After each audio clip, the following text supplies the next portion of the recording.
r/AITA my crush tried to steal my fiancé, so I ruined her wedding.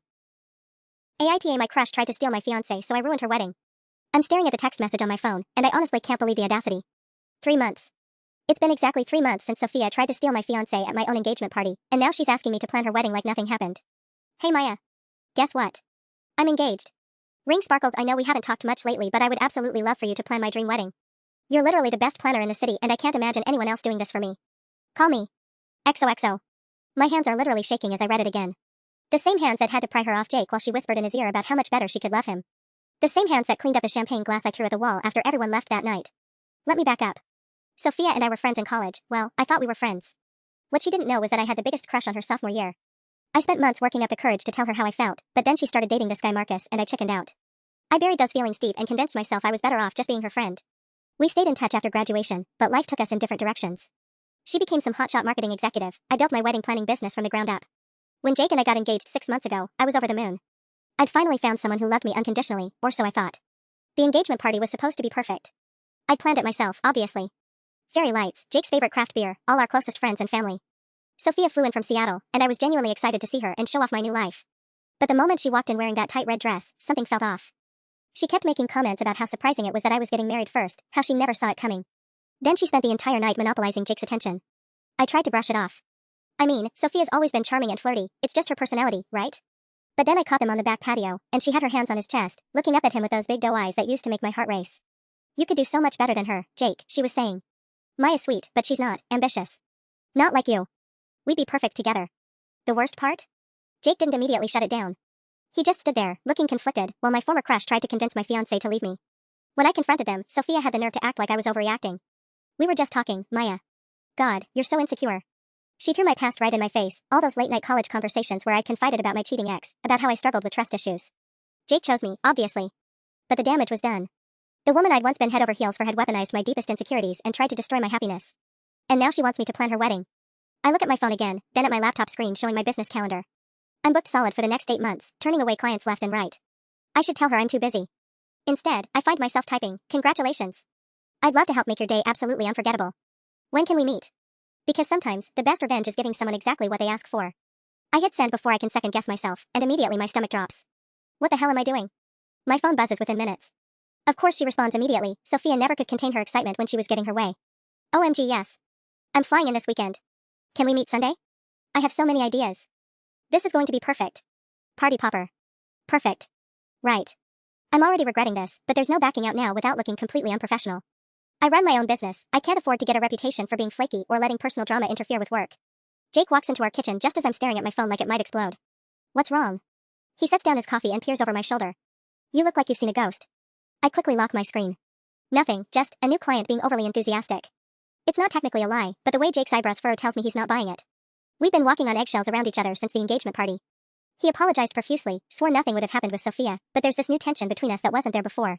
Like we're both waiting for the other shoe to drop. Maya. His voice is gentle but firm. We promised we'd be honest with each other about everything after, you know. After your ex-crush tried to steal you away from me at our own engagement party. After you stood there for 30 whole seconds considering it while I watched from the doorway. It's Sophia, I admit. She's engaged. She wants me to plan her wedding. Jake's coffee mug hits the counter harder than necessary. You're kidding me. Nope. Apparently I'm literally the best planner in the city and she can't imagine anyone else doing this. I can't keep the bitterness out of my voice. Maya, you can't seriously be considering this. I already said yes. What? His voice cracks. Why would you? This is insane. After what she did? I turn to face him fully, and something sharp twists in my chest at the panic in his eyes. What exactly are you worried about, Jake? That she'll try to seduce you again? Or that this time you might say yes? That's not fair. Isn't it? The words tumble out before I can stop them. Because you seem pretty interested in what she had to offer at our party. We stare at each other across the kitchen island, and I can practically see the walls going back up between us. This is what Sophia's betrayal has done, turned us into strangers who flinch away from the truth. Jake runs his hands through his hair, a telltale sign he's frustrated. I love you, Maya. I chose you. I will always choose you. But this feels like you're trying to punish yourself. Or me. Or both of us. Maybe he's right. Maybe I am trying to punish us both. But there's something else driving me, something I can't quite name. I need to prove something, to Sophia, to Jake, to myself. It's just business, I lie smoothly. She's paying me to plan a wedding, and I'm very good at my job. Jake doesn't look convinced, but he doesn't push it. Instead, he grabs his keys from the counter. Where are you going? For a drive. I need to think. He's almost to the door when he stops and turns back. Just, be careful, Maya. I know you're hurt, and I know that's my fault too. but don't let her destroy what we built. She's not worth it. The door closes behind him with a soft click, and I'm alone with my racing thoughts and the sinking realization that I might have just made the biggest mistake of my life. But it's too late to back out now. Sunday arrives faster than I want it to, and I'm sitting in my favorite coffee shop 20 minutes early, nursing a latte and trying to calm my nerves. I chose this place specifically, neutral territory where I feel comfortable, not some trendy spot where Sophia might try to take control of the conversation. My phone buzzes with a text, running 10 minutes late. Traffic is insane. Order me a skinny vanilla latte? You're the best. 2 hearts. Of course she's late. Sophia was always fashionably late in college too, sweeping into rooms like she was doing everyone a favor just by showing up. I order her drink anyway, hating myself for still trying to please her. When she finally walks in, I'm not prepared for the punch to the gut. She looks incredible, glossy hair, perfect makeup, wearing what's probably $1,000 coat. But it's her smile that gets me, that same radiant grin that used to make my 19-year-old heart skip beats. Maya. She rushes over and pulls me into a hug before I can react. She smells like expensive perfume and feels exactly the same in my arms, which makes everything so much worse. God, you look amazing. Engagement suits you. The casual way she mentions my engagement, like she didn't try to destroy it 3 months ago, makes my jaw clench. But I force a professional smile. Thanks. Congratulations on your engagement. Tell me about him. Her whole face lights up as she sits down, immediately launching into what sounds like a rehearsed speech about her fiancé David. He's a tech entrepreneur, apparently. Brilliant, wealthy, completely devoted to her. She shows me photos on her phone, tall, dark-haired, conventionally handsome in that generic way. We met at a conference in Portland just 4 months ago, she gushes. Can you believe it? 4 months and we just knew. When you know, right? 4 months. She got engaged 4 months after trying to steal my fiancé. The timeline makes my stomach turn. That's fast, I manage. I know it sounds crazy, but Maya, he's everything I've ever wanted. Successful, ambitious, ready to build an empire together. Not like. She catches herself, but we both know she was about to say not like Jake. I take a sip of my latte to buy myself time. So tell me about your vision for the wedding. This launches her into full Sophia mode, dramatic gestures, detailed descriptions, unrealistic expectations. She wants a destination wedding in Tuscany. 200 guests. A week-long celebration. A budget that would fund most people's entire lives. I want it to be absolutely perfect, she says, leaning forward conspiratorially. Like, magazine cover perfect. Instagram breaking perfect. The kind of wedding that makes everyone else's look amateur. There's something in her tone that makes me look up from my notes. She's staring at me with an intensity that feels familiar and uncomfortable. Everyone's, Maya. Including yours. The words hang in the air between us like a challenge. She's not just asking me to plan her wedding, she wants me to create something that will make my own engagement party, my own future wedding, look pathetic in comparison. I see. I keep my voice steady, professional. And when were you thinking? These kinds of international events take at least a year to plan properly. 6 months. I nearly choke on my latte. 6 months? Sophia, that's impossible. The vendors alone. That's why I need the best planner in the city, she says, reaching across the table to touch my hand. Her fingers are warm, familiar, and I hate that I don't immediately pull away. Come on, Maya. We both know you can work miracles. Remember junior year when you planned that charity gala in 3 weeks? She remembers. Of course she remembers. She'd been so impressed back then, told everyone how amazing I was, how lucky they were to have me organizing everything. I'd been so desperate for her approval that I'd worked myself into exhaustion just to see her smile. This isn't college, Sophia. This is my business, my reputation. And that's exactly why I know you'll make it happen. She squeezes my hand. Besides, money is no object. Whatever you need, whatever it costs. David's already given me carte blanche. I stare down at our joined hands and realize this is my moment of truth. I can walk away now, make some excuse about being booked, preserve what's left of my sanity and my relationship with Jake. Instead, I hear myself saying, I'll need a 50% deposit up front. Non-refundable. Her smile could power the entire coffee shop. Done.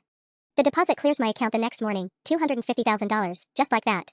I stare at my banking app, watching those numbers that represent more money than I usually see in 6 months of regular clients. It should feel like victory, but instead it feels like I've just sold my soul. I'm still staring at my phone when Jake walks into the kitchen, already dressed for work. The tension from yesterday hangs between us like fog. So, he says carefully, pouring himself coffee. How did the meeting go? She wants a destination wedding in Tuscany. 200 guests. 6 months to plan. I set my phone down and look at him directly. She paid me a $250,000 deposit. Jake's coffee mug freezes halfway to his lips. Jesus, Maya. That's insane? Impossible? A complete disaster waiting to happen? I tick off the options on my fingers. Because yes, it's all of those things. Then why did you take it? It's a fair question, and I wish I had a better answer than the ugly truth churning in my stomach. Because I want to prove I'm better than her. Because I want to watch her perfect facade crumble when nothing goes according to plan. Because some twisted part of me wants to be close to her again, even if it destroys me. Because it's my job, I say instead. Jake sets down his mug and moves closer, but stops just short of touching me. Maya, I've watched you plan dozens of weddings. You love what you do, you pour your heart into making couples happy. But this feels different. You look miserable. He's right. I do love my job, usually. There's something magical about taking two people's dreams and making them reality, about creating a perfect day that they'll remember forever. But sitting across from Sophia yesterday, all I could think about was how to make everything go wrong. I can handle Sophia, I lie. That's not what I'm worried about. Jake's voice is quiet. I'm worried about what handling her is doing to you. To us. Before I can respond, my phone buzzes with a text from Sophia. Then another. And another. OMG, I've been up all night thinking about flowers. What about white peonies everywhere? No wait, garden roses? Actually, can we do both? Just saw the most gorgeous venue on Pinterest. Think we can recreate this exactly but bigger and better? David says we should invite his entire board of directors. Can we add 50 more people? I know the venue can't fit them, but you're so clever, you'll figure it out. Smiling face with hearts. I watch the messages flood in, each one more demanding and impossible than the last, and something cold settles in my chest. Jake peers over my shoulder and I see his jaw tighten. She's treating you like her personal assistant, not a professional wedding planner. He's right about that too. These aren't collaborative discussions or excited brainstorming, they're orders wrapped in exclamation points and emoji. The same way she used to text me in college when she needed something. A ride to the airport. Help with a paper. Someone to listen to her complain about whatever guy she was dating. My phone buzzes again. Also, can you look into renting out an entire Italian village? David thinks it would be chic to have exclusive access. Love you. 2 hearts. Love you. She signs off with love you like we're still best friends, like she didn't try to seduce my fiancé 3 months ago. The casual intimacy of it makes my skin crawl and my heart race in equal measure. I have to go, Jake says, grabbing his keys. Early meeting. He pauses at the door, and for a moment I think he's going to say something else, something that might bridge this growing gap between us. Instead, he just says, be careful, Maya. Please. After he leaves, I sit alone with Sophia's increasingly frantic messages and a sinking realization that I might be in over my head. But that $250,000 is sitting in my account, and backing out now would mean admitting defeat. I start typing back, already planning how spectacularly this could all fall apart. The next 2 weeks become a masterclass in psychological warfare disguised as wedding planning. Sophia calls me every day, sometimes multiple times, with increasingly elaborate demands. She wants the ceremony at sunset but also wants natural lighting for photos, which means we'd need professional lighting rigs flown to Italy. She wants locally sourced Italian flowers but insists on having white peonies, which aren't in season there in 6 months.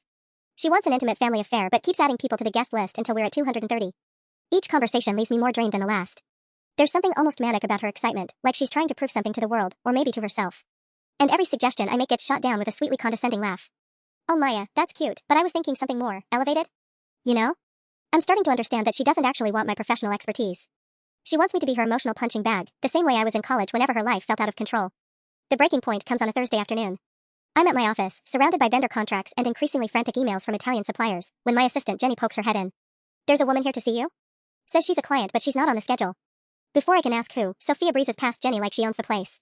She's carrying shopping bags from expensive boutiques and wearing the kind of casual outfit that probably costs more than most people's rent. Surprise. I was in town for a work thing and thought we could look at invitation samples in person. I brought lunch. She sets down a bag from the trendy salad place downtown, the kind of place that charges $20 for lettuce and calls it curated dining. Jenny raises her eyebrows at me, and I give her a subtle nod that it's okay. Though really, it's not okay. Professional boundaries exist for a reason, and Sophia is bulldozing through them like they're made of tissue paper. Sophia, we have an appointment scheduled for tomorrow. I know, but I had some free time and I've been thinking about the invitations nonstop. She settles into the chair across from my desk like she belongs there. I want them to be absolutely perfect. Something that makes a statement, you know? She pulls out her phone and starts showing me screenshots she saved. The invitations she's gravitating toward aren't just expensive, they're ostentatious. Gold foil, hand calligraphy, custom wax seals. The kind of thing designed to make recipients feel inadequate about their own life choices. What kind of statement are you trying to make? I ask, genuinely curious despite myself. That we've made it, Maya. That we're living the life everyone else wishes they could have. She looks up from her phone with that familiar intensity. David and I aren't just getting married, we're creating a brand. A lifestyle. This wedding is going to be the first chapter in our empire. Empire. She actually said empire with a straight face. What about love? The question slips out before I can stop myself. What about celebrating your relationship? Sophia's expression flickers for just a moment, like a mask slipping. Then the megawatt smile returns. Of course it's about love. But Maya, surely you understand that love isn't enough anymore. Not in our world. You need vision, ambition, the ability to build something bigger than just ordinary happiness. Ordinary happiness. The way she says it makes it sound like a disease. My phone buzzes with a text from Jake. How's your day going? Miss you. Simple. Sweet. Ordinary. I look back at Sophia, at her perfectly applied makeup and designer clothes and manic energy, and suddenly I see her clearly for the first time in years. She's terrified. The realization hits me like a physical blow. Sophia isn't just demanding and entitled, she's absolutely terrified that her perfect life isn't actually perfect. The wedding isn't about celebrating love, it's about proving to everyone, including herself, that she made the right choices. And suddenly, I understand why she really wants me to plan this wedding. Sophia, I say carefully, can I ask you something? Why me? You could hire any planner in the world with your budget. Why specifically me? She freezes mid-scroll through her phone, and for a split second, her mask drops completely. I see something raw and vulnerable in her expression, something that reminds me of the girl who used to cry in my dorm room about feeling like she was never good enough. Then the moment passes, and she laughs that bright, artificial laugh. Because you're the best, obviously. And because we're friends. We've always been friends, Maya. Even after what happened at my engagement party? The question hangs in the air between us like a loaded gun. Sophia's fingers tighten around her phone, and I watch her carefully construct her response. That was just a misunderstanding. I may have had a little too much champagne, and you know how I get when I'm tipsy, overly affectionate, a little inappropriate.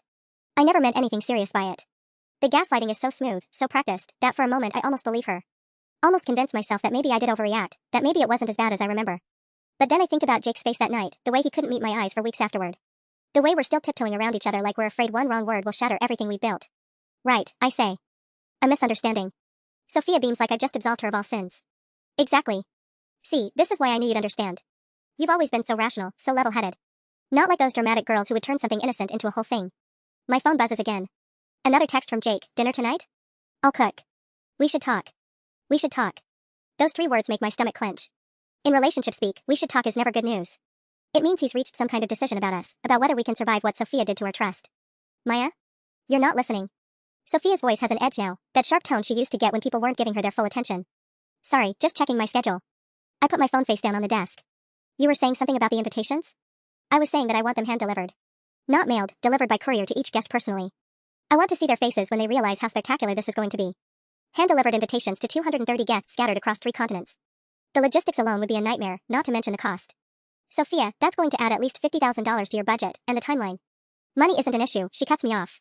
David's latest startup just secured another round of funding. We're talking generational wealth, Maya. The kind of money that makes money. She says it like she's trying to convince herself as much as me. Everything about this conversation feels performative, like she's rehearsing lines for a play about being successful and happy. My office door opens, and Jenny pokes her head in again. Maya? Your 3 o'clock is here. I check my watch, startled to realize we've been talking for over an hour. Time has a way of warping around Sophia. She's always been able to make conversations stretch far beyond their natural endpoints. Of course, I stand, grateful for the interruption. Sophia, why don't we continue this tomorrow during our scheduled appointment? I'll have some invitation samples ready for you to review. But Sophia doesn't move. She's staring at something on my desk, and when I follow her gaze, my blood runs cold. She's looking at a photo of Jake and me from last weekend, just a silly selfie we took while hiking, both of us sweaty and laughing at something stupid he'd said. You look happy, she says, and there's something in her voice I can't quite identify. Really happy. I am happy. That's good. She finally stands, gathering her shopping bags. Everyone deserves to be happy. Even if it's just simple happiness. There's that word again. Simple. Like it's something to be pitted rather than envied. As she heads toward the door, she turns back with that brilliant smile. Oh, and Maya? I'm throwing an engagement party next month. Just a small thing, maybe 150 people. I'd love for you and Jake to come. As friends, of course. The invitation feels like a trap, though I can't quite figure out what kind. I'll check our schedule. Perfect. It'll be so fun to celebrate together. After all, we're both living our best lives now, aren't we? After she leaves, I sit in my empty office trying to process what just happened. My 3 o'clock client waits in the lobby while I stare at that photo of Jake and me, wondering when simple happiness became something I needed to defend. My phone buzzes one more time, looking forward to tonight. I love you. I close my eyes and try to remember what it felt like before Sophia crashed back into my life, when loving Jake felt easy instead of like something I had to prove I deserved. That night, Jake makes my favorite pasta dish and opens a bottle of wine that's probably too expensive for a random Thursday. The effort he's putting into dinner feels ominous, like he's trying to soften some kind of blow. This is really good, I say, twirling linguine around my fork and avoiding his eyes. Maya, we need to talk about what's happening with this wedding. There it is. I set down my fork and finally look at him. What about it? You've been different since you took this job. Stressed, distracted, angry all the time. You barely sleep, you're constantly on your phone dealing with her demands, and when you do talk to me, it's like you're somewhere else entirely. He's not wrong. The past 2 weeks have been a blur of impossible requests and sleepless nights. Yesterday I spent 4 hours on the phone with vendors in Italy trying to source white peacocks for the ceremony because Sophia decided doves were too basic. It's just a challenging client, I say weakly. Jake reaches across the table and takes my hand. Maya, I know you. I've seen you handle bridezillas, impossible timelines, family drama, venue disasters, all of it. You thrive on that stuff. But this isn't challenging you professionally. It's destroying you personally. I want to deny it, but the exhaustion hits me like a wave. He's right. I've planned destination weddings before, worked with difficult clients, managed impossible budgets.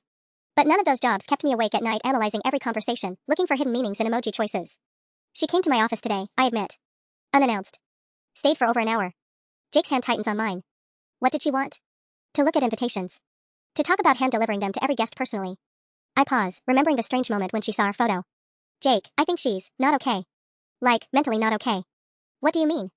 I struggle to put my observations into words. Everything about this wedding is about proving something. She keeps talking about building an empire, about making a statement, about showing everyone how successful she is. But underneath all that, she seems desperate. Jake is quiet for a long moment, processing. Maya, can I ask you something? And I need you to be completely honest with me. My stomach drops. Okay.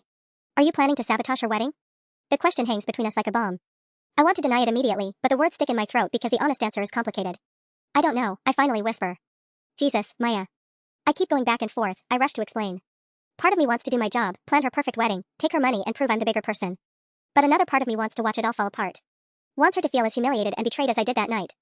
Jake pulls his hand away from mine, and the loss of contact feels like a physical blow. Do you hear yourself right now? You're talking about deliberately ruining someone's wedding day. That's not who you are. Isn't it? The words come out sharper than I intended. Maybe this is exactly who I am. Maybe I'm tired of being the nice one, the understanding one, the one who always takes the high road while people like Sophia get everything they want. People like Sophia?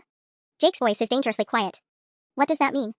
I realize too late that I've said too much, revealed too much of the ugly jealousy that's been eating at me for years. Nothing. Forget it.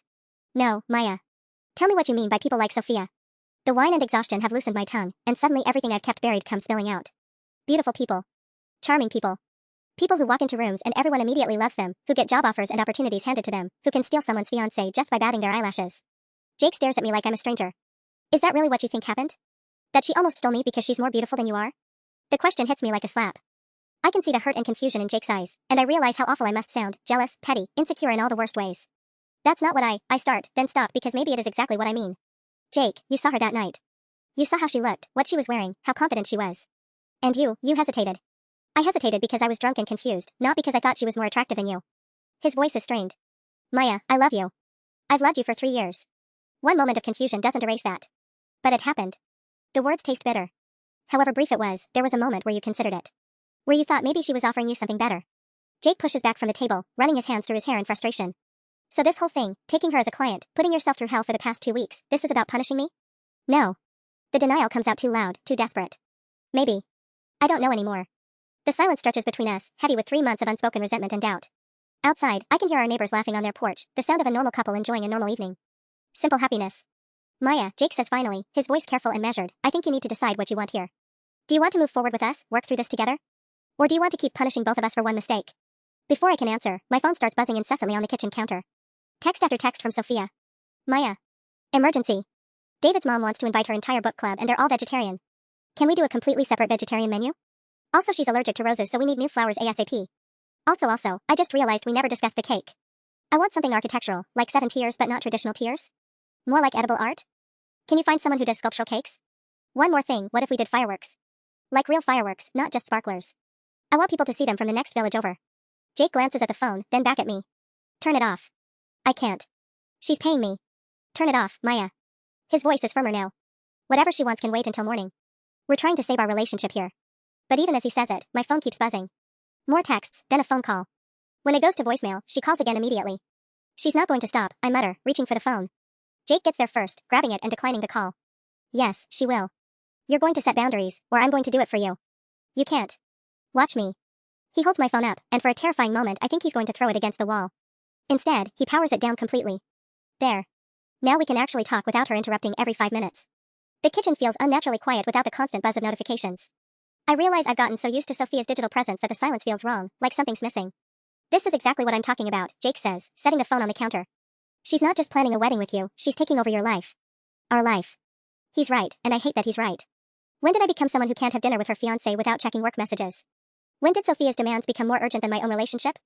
I signed a contract, I say weekly. Contracts can be broken. You can refer her to another planner, refund her money. It's not that simple. But even as I say it, I'm not sure why it isn't that simple. What am I really afraid of? Losing the money? Damaging my reputation? Or losing my last connection to the woman who broke my heart in college and is slowly breaking it again? Jake studies my face, and I can see the exact moment he realizes the truth I've been trying to hide from myself. You're not doing this for revenge, he says quietly. You still have feelings for her. The accusation hits me like ice water. I open my mouth to deny it, but no words come out because suddenly I'm 19 again, sitting in Sophia's dorm room listening to her complain about Marcus while my heart hammered against my ribs every time she touched my arm. That's ridiculous, I finally manage, but my voice sounds hollow even to me. Jake's face crumbles, and I watch 3 years of trust die in his eyes. Jesus, Maya. How long have I been competing with a ghost? You're not, it's not like that. Isn't it? He laughs, but there's no humor in it. You take a job from the woman who tried to steal me away from you, you torture yourself for weeks dealing with her impossible demands, and you can't even turn off your phone during dinner. That's not revenge, that's devotion. The word devotion makes my stomach turn because it feels too close to the truth I've been running from. I think about how my pulse quickened when Sophia hugged me at the coffee shop, how I've been analyzing every text message for hidden meanings, how even her cruelest demands feel like attention I've been craving for 7 years. I don't have feelings for her, I lie. I hate her. After what she did to us. Do you? Jake's voice is deadly quiet. Because from where I'm sitting, it looks like you're more invested in her wedding than you ever were in ours. The comparison is like a physical blow because he's not wrong. We barely talked about our own wedding plans since Sophia reappeared. My dress appointment has been rescheduled twice.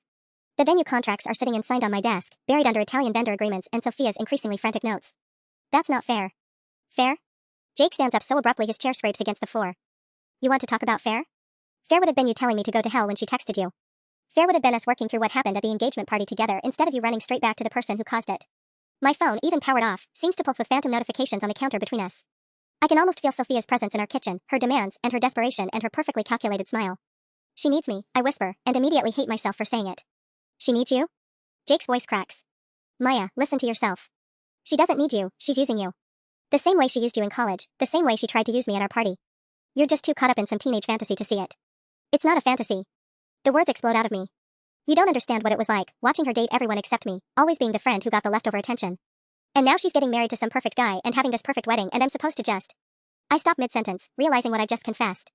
Jake stares at me like I'm a stranger, his face cycling through hurt and betrayal and something that might be disgust. There it is, he says quietly. Finally, the truth. The kitchen feels like it's closing in around us. The pasta sits cold and untouched, the wine sour in my mouth. Everything feels ruined, contaminated by honesty I should have kept buried. Jake, please. I need some air. He's already grabbing his keys. I can't. I need to think. Don't go. We can work through this. He pauses at the door, his back still turned to me. Can we? Because I don't think this is about us anymore, Maya. I think this is about you figuring out who you want to be with. The door closes behind him with devastating finality, leaving me alone with my powered-off phone and the wreckage of everything I thought I wanted. I don't sleep that night. I lie in our bed, my bed, staring at the ceiling and replaying every word of our fight. Jake doesn't come home, and by morning his absence feels like a verdict. My phone, when I finally turn it back on, explodes with notifications. 17 missed calls from Sophia. 43 text messages. 3 voicemails that escalate from concerned to frantic to genuinely unhinged. The final voicemail, left at 2:47 a.m., makes my blood run cold. Maya, I don't know why you're not answering, but I need you to call me back. David and I had a huge fight, and I think he might call off the wedding. This can't happen, Maya. It can't. You're the only one who understands how important this is. Please. Her voice cracks on that last word, and despite everything, despite Jake, despite our fight, despite the mess I've made of my life, my first instinct is to call her back. Instead, I drag myself to the shower and try to wash off the guilt that clings to my skin like smoke. By the time I get to my office, I've missed 2 client calls and Jenny is looking at me like I might spontaneously combust. My reflection in the bathroom mirror confirmed what her expression suggests. I look like hell. Dark circles, hollow cheeks, the kind of exhaustion that seeps into your bones. You're 9 o'clock rescheduled, Jenny says carefully. And there's a woman in your office. She says she's a client, but she seems upset. I don't need to ask who. Through my office door's glass panel, I can see Sophia pacing like a caged animal. Even from here, I can tell something's wrong.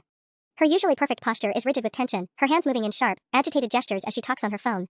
How long has she been here? 20 minutes. She was waiting when I got in. Jenny pauses. Maya, are you okay? You look. Fine. I'm fine. The lie tastes stale. Hold my calls. Sophia looks up when I enter, and I'm shocked by what I see. Her makeup is smudged, her hair slightly mussed, her designer outfit wrinkled like she slept in it. This isn't the polished perfection I'm used to, this is desperation made flesh. Finally. She rushes toward me, and for a moment I think she might actually collapse into my arms. Maya, thank God. I've been trying to reach you all night. Where were you? I was having dinner with my fiancé. The word comes out sharper than intended. You know, the man you tried to steal from me. She flinches like I've slapped her. That's not, we need to focus on what's important right now. David wants to postpone the wedding. What? Despite everything, I feel a professional pang of panic. 6 months of vendor deposits, international contracts, impossible logistics, a postponement would be a nightmare to unravel. We got in this huge fight last night about the guest list. His parents think we're being too extravagant, too flashy. They want something smaller, more intimate. She spits the word like it's poisonous. David's starting to listen to them, Maya. He's second-guessing everything we planned. I sink into my desk chair, trying to process this development. Sophia, maybe they have a point. The current plan is pretty overwhelming. No. Her voice is sharp enough to cut glass. Overwhelming is the point. This wedding is supposed to announce us to the world. If we scale back now, if we compromise, then what was all of this for? There's something manic in her voice that makes my skin crawl. She's not talking about a wedding anymore, she's talking about vindication, about proving something to ghosts I can't see. What do you need from me? I ask, though I'm afraid of the answer. I need you to fix this. Call David, convince him that our original vision is worth fighting for. You're so good with people, Maya. You always know exactly what to say to make everything better. The irony isn't lost on me. I can't even fix my own relationship, but she wants me to save hers. Sophia, I can't get involved in your personal relationship. You're already involved. She grabs my hands across the desk, her grip desperate. You're the only person who understands how important this is. Please, Maya. I'm begging you. And there it is, Sophia begging me, needing me, depending on me in a way she never did in college. The 19-year-old girl inside me practically purrs with satisfaction. The adult woman knows this is exactly how Jake said she'd trap me. I stare at Sophia's hands gripping mine, her perfectly manicured nails digging into my skin, and feel the last of my professional boundaries crumble. What exactly do you want me to say to him? I hear myself asking. Her face lights up with desperate relief. Just explain the vision. Make him understand that we're not being extravagant, we're being strategic. This wedding is an investment in our future, our brand. Brand. She keeps using that word like their marriage is a corporate merger instead of a commitment between two people who love each other. But I nod anyway, because the alternative is watching her fall apart completely, and despite everything, I'm not sure I'm strong enough for that. I'll need his number. She practically throws her phone at me, already pulling up his contact. David Chin. He's probably in meetings all morning, but tell him it's about the wedding and he'll take your call. I dial before I can second guess myself. It rings twice before a smooth, professional voice answers. David Chin. Hi David, this is Maya Rodriguez. I'm Sophia's wedding planner. She mentioned you had some concerns about the current timeline and scope? There's a pause, and I can almost hear him switching mental gears.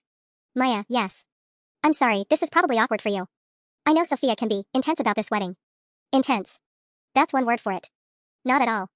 I just want to make sure we're creating something that makes both of you happy. Can you tell me what's concerning you? Sophia leans forward in her chair, her entire body tense as she tries to hear his side of the conversation. Honestly? David's voice drops. My parents think we've lost our minds. $250,000 for flowers alone? Flying in chefs from 3 different countries? It feels like we're planning a corporate event, not a wedding. He's not wrong. Looking at my notes from the past 2 weeks, even I have to admit the whole thing has spiraled into something monstrous. I understand their concerns, I say carefully. But I also know how important this day is to both of you. Maybe we could find some middle ground?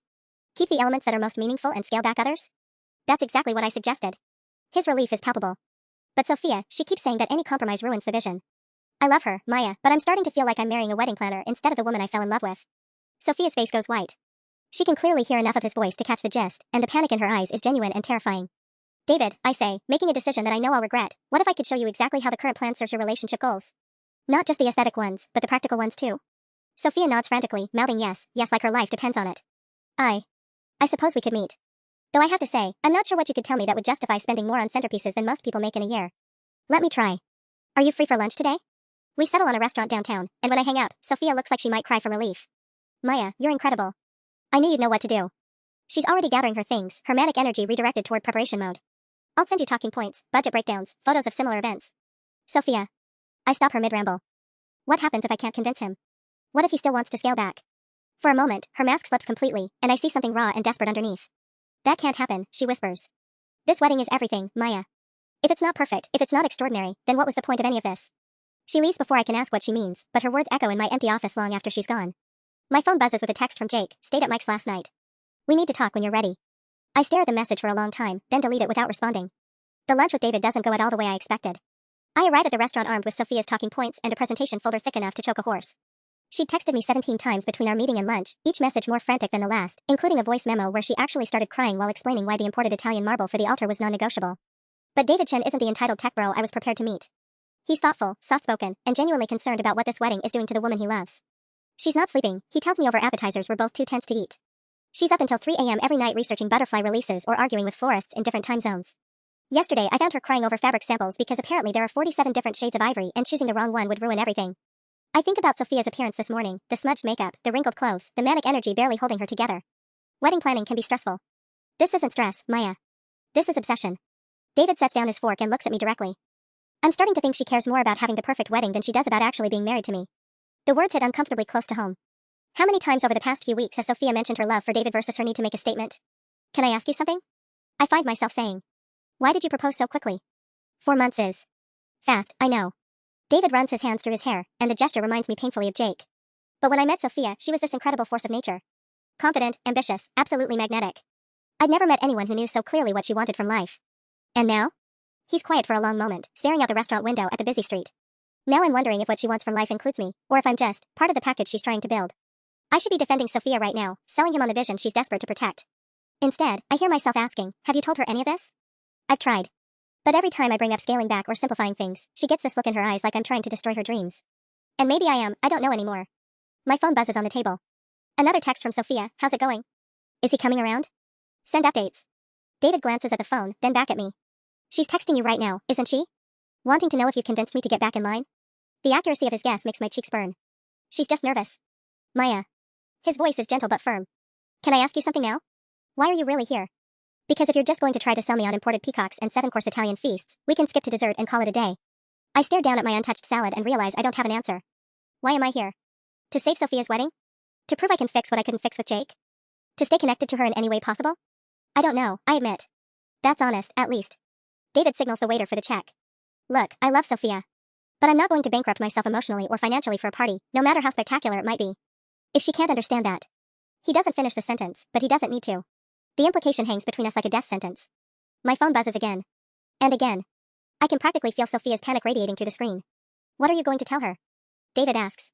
I think about Sophia waiting for my call, probably pacing her hotel room, pinning her entire future on my ability to salvage this lunch. The truth, I guess. Good luck with that. After David leaves, I sit in the restaurant parking lot for 20 minutes, staring at my phone like it might spontaneously combust. Sophia has sent 14 more messages, each one more desperate than the last. Maya? How did it go? Call me. I'm literally sitting by the phone waiting for updates. Please tell me he's excited about the vision again. Maya, I'm dying here. Just one word. Good or bad? I should call her. That's what a professional would do, deliver the bad news clearly and help strategize next steps. Instead, I find myself driving to Jake's friend Mike's apartment, because apparently I'm a masochist who enjoys destroying multiple relationships simultaneously. Jake answers the door looking like he slept about as well as I did, which is to say not at all. His hair is sticking up in 3 directions and he's wearing the same clothes from yesterday. Maya? What are you doing here? I just had lunch with Sophia's fiancé. He's having second thoughts about the wedding. Jake blinks at me like I'm speaking a foreign language. Okay? And you're telling me this because I think I'm losing my mind. The words tumble out in a rush. David seems like a genuinely good guy who's watching the woman he loves spiral into insanity over centerpieces. Sophia is having panic attacks about napkin colors. And I'm standing in the middle of it all pretending I can fix everyone's relationship when I can't even figure out my own feelings. Jake steps aside to let me in, but his posture stays guarded. Mike's apartment is a typical bachelor pad, gaming setup, pizza boxes, the lingering smell of last night's takeout. Mike's at work, Jake says, settling onto the couch but leaving plenty of space between us. So what exactly do you want from me, Maya? Because I'm still processing the fact that my fiancé is apparently in love with someone else. I'm not, I start, then stop because the automatic denial feels hollow. It's complicated. No, it's really not. Jake's voice is tired rather than angry, which somehow makes it worse. Either you want to be with me or you want to be with her. Either you're planning our future together or you're living in some fantasy about her. I think about David's words over lunch, about Sophia caring more about the perfect wedding than the actual marriage. What if it's not about wanting to be with her? What if it's about unfinished business? What kind of unfinished business requires you to torture yourself planning her dream wedding? That's the question I've been avoiding for weeks. I sink into Mike's oversized armchair and finally voice the thought that's been gnawing at me since that first coffee shop meeting. In college, I convinced myself I wasn't good enough for her. That she was out of my league, that someone like me could never have someone like her. And when she tried to steal you at our party, I pause, struggling to find the right words. Part of me wondered if she was right. If you deserved someone more like her. Jake stares at me for a long moment. So this whole thing, taking her as a client, putting yourself through hell, this is about proving you're worthy of something? Maybe. I don't know. I feel tears starting and hate myself for it. God, Jake, I'm so tired. I'm tired of second-guessing everything, tired of Sophia's constant demands, tired of wondering if I'm enough for anyone. My phone starts ringing. Sophia's ringtone. Jake and I both stare at it. Don't answer it, he says quietly. I have to. She's my client. She's the reason we're falling apart. The phone stops ringing, then immediately starts again. Then again. Maya. Jake's voice is gentle but final. I love you. I've loved you for 3 years, and nothing about Sophia changes that. But I can't compete with a ghost anymore. If you can't let go of whatever hold she has on you, then maybe we need to. My phone buzzes with a text that makes my blood freeze. Maya, emergency. David just called off the wedding. I'm at the hotel bar. Please come. I can't do this alone. Jake sees my face change. What now? I show him the text, and something shifts in his expression, not anger this time, but something that looks almost like pity. There it is, he says softly. She calls, and you're ready to run. Even now. He's right, and we both know it. Even sitting here with my relationship crumbling around me, my first instinct is to rescue Sophia from the consequences of her own choices. Jake, Go, he says, standing up. Go save her from her broken engagement. But when you're done playing hero, don't expect me to still be here waiting. The finality in his voice makes my chest tight. Are you breaking up with me? I'm giving you a choice, Maya. Figure out what you actually want, and then we'll talk. I look at my phone, still buzzing with increasingly frantic messages from Sophia. Then at Jake, who's looking at me like he's already grieving what we're about to lose. For the first time in weeks, I know exactly what I should do. The question is whether I'm strong enough to do it. I stare at my phone, at Sophia's desperate messages flooding the screen, then back at Jake's face. He's watching me with a mixture of love and resignation, like he already knows what choice I'm going to make. I have to go, I whisper. Something dies in Jake's eyes. Of course you do. Jake, please understand. I do understand, Maya. That's the problem. He walks to the window, his back to me. You're choosing her. Again. Even knowing what it's cost us, you're still choosing her. My phone buzzes with another text. Maya, please, I'm falling apart. The wedding is off. David's parents got to him. I have nowhere else to turn. I should put the phone down. I should fight for Jake, for us, for the life we've built together. Instead, I find myself standing, grabbing my keys. This isn't what you think. Isn't it? Jake turns around, and I'm shocked by the defeat in his expression. 3 hours ago you couldn't even admit you still had feelings for her. Now she sends one SOS and you're ready to abandon our conversation to go comfort her. She's my client. Her wedding just fell apart. Her wedding that you've been secretly hoping would fail. The words explode out of him. Don't pretend this is professional courtesy, Maya. You want to be the one who saves her from this disaster, just like you wanted to save her from everything in college. The accusation hits too close to home because part of me, the part I'm ashamed of, is almost relieved. If David called off the wedding, then Sophia will need me more than ever. She'll finally see that I'm the one who's always been there for her. I'll call you later, I say, hating how weak it sounds. No, you won't. Jake's voice is eerily calm. You'll spend the rest of the night picking up the pieces of her life, convincing yourself that you're being a good friend. And tomorrow you'll wake up and realize you chose her over us. Again. I want to argue, but my hand is already on the door handle. Jake. Go, Maya. But when you're done being her hero, don't expect me to still be here playing the understanding boyfriend. I'm done competing with someone who doesn't even want you back. The words hit like physical blows, but I'm already walking out the door, already getting in my car, already choosing Sophia's crisis over my own relationship. The hotel bar is dimly lit and mostly empty at 4 in the afternoon. I spot Sophia immediately. She's in a corner booth, still wearing this morning's wrinkled clothes, with what looks like her third martini judging by the glasses on the table. Maya. Her face crumples when she sees me. Thank God. I didn't think you'd come. I slide into the booth across from her, and up close she looks even worse than this morning. Her eyes are red-rimmed, her perfect makeup completely gone, her hands shaking as she reaches for her drink. Tell me what happened, I say, slipping into professional mode. David's parents flew in this morning. Surprise visit. Her laugh is bitter. They sat him down and told him the wedding was an embarrassment to the family name. Too flashy, too expensive, too much like new money showing off. I wince. Old money versus new money politics can destroy relationships faster than infidelity. And David agreed with them? He called me 2 hours ago and said maybe we should postpone. Take time to plan something more intimate, he said. Something that reflects our values. She downs the rest of her martini. What values, Maya? The value of being ashamed of success? Of hiding our happiness so other people don't feel bad? There's something manic in her voice, the same desperate edge I've been hearing for weeks. Sophia, maybe. Don't. She cuts me off sharply. Don't tell me they're right. Don't tell me we were being excessive. This wedding was supposed to prove something. Prove what? For a moment, her mask drops completely, and I see something raw and vulnerable that takes me back to our college days. That I made it, she whispers. That someone like me could have everything. Someone like her. I think about my own words to Jake earlier. Someone like me could never have someone like her. We're both still fighting the same ghosts, measuring ourselves against impossible standards. Sophia, you have made it. You're successful, you're brilliant. But I don't have David anymore. Her voice cracks. And without the wedding, what do I have? A job? An apartment? Those things don't matter without someone to share them with. My phone buzzes. A text from Jake. I'm going back to our place to pack a bag. Take as long as you need to decide what you want. The words make my stomach drop, but Sophia is crying now, and my attention splits between the woman falling apart in front of me and the man I'm losing because I can't walk away from her pain. Maya, I need you to fix this, Sophia says, grabbing my hands across the table. Call David, convince him his parents are wrong. You're so good at saving relationships. I'm really not, I interrupt, thinking about Jake's hurt expression, our cold dinner last night, the 3 months of growing distance since her first attempt to destroy us. You are. Her grip tightens. You saved yours and Jake's. Even after what she stops abruptly. Even after what you what, Sophia? She looks away, and for the first time since this all started, I see something that might be shame in her expression. Nothing. I just meant, you two worked through your problems. But I can see there's more. Something she's not telling me about that night at the engagement party, something that might explain why she really wants me planning this wedding. My phone buzzes again, and this time I don't look at it. Whatever Jake is saying can wait. For better or worse, I'm exactly where Sophia knew I'd be, choosing her crisis over everything else in my life.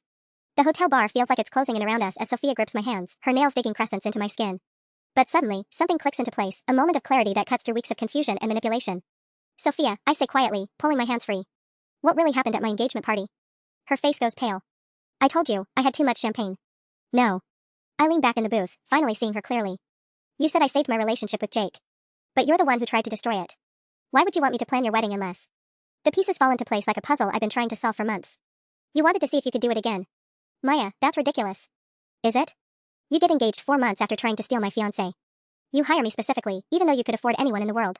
You create impossible demands that keep me stressed and distracted, away from Jake. I stand up, suddenly nauseated by my own blindness. This was never about planning your dream wedding. This was about finishing what you started at my party. Sophia's mask finally cracks completely. You don't understand. I understand perfectly. My voice is steady for the first time in weeks. You've been using my feelings for you, feelings from 7 years ago, to manipulate me into destroying my own life. And it almost worked. Maya, please. No. I grab my purse, finally understanding what Jake has been trying to tell me. You know what, Sophia? You're right. I did save my relationship with Jake. Right up until I let you back into my life. Her composure shatters. Don't you dare walk away from me. Not when I need you most. Need me? I laugh, but there's no humor in it. You need someone to control. Someone who'll drop everything to make you feel important. That's not friendship, Sophia. That's not love. That's just ego. Everything I said was true, she calls after me as I head for the exit. David did call off the wedding. I pause at the bar entrance and turn back. She looks small and desperate in that corner booth, surrounded by empty glasses and the wreckage of her latest manipulation. Then call a wedding planner, I say. A professional one who'll treat you like a client instead of letting you destroy their life for sport. I don't wait for her response. Jake is in our kitchen when I get home, packing his coffee maker into a box. The sight of him dismantling our life together makes my chest ache, but I force myself to speak. I'm fired Sophia as a client. He looks up, surprise flickering across his face. What? I sent her a formal email terminating our contract. Full refund, referral to 3 other planners. I lean against the doorframe, suddenly exhausted. You were right. About all of it. Jake sets down the coffee maker but doesn't unpack it. Maya. I was in love with the idea of her needing me, I continue. The same way I was in college. But she never needed me, Jake. She just knew I'd always be there to use. And now? I look around our kitchen, the scene of so many quiet mornings, stupid arguments, lazy Sunday brunches. Simple happiness. The kind Sophia dismissed as ordinary but that feels revolutionary after weeks of manufactured drama. Now I'm hoping it's not too late to save the relationship that actually matters. Jake studies my face for a long moment, searching for something I hope he finds. The coffee maker can stay unpacked for now, he says quietly. But Maya, this has to be over. Completely over. No more texts, no more emergency calls, no more choosing her chaos over our peace. I walk across the kitchen and wrap my arms around him, breathing in the familiar scent of home. It's over, I promise. She's finally not my problem to solve. For the first time in months, that feels like the absolute truth.